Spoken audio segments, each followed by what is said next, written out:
First of all, I would like to thank the Prime Minister of the country and the Home Minister, and I would like to say that that we have accepted the historical problems of the past and we are looking towards the future.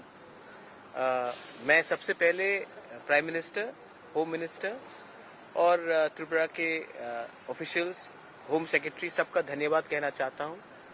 शुरुआत तभी होती है जब हम मानते हैं कि इतिहास में हमारे साथ कुछ अन्याय हुआ हो।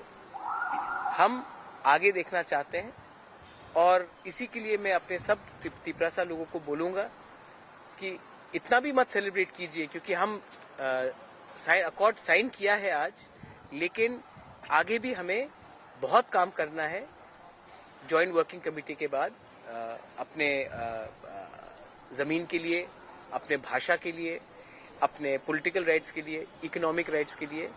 तो मैं इसी के लिए सबको अपील करता हूं कि हाँ, आज बहुत खुशी का दिन है, लेकिन ये शुरुआत है, ये अंत नहीं है।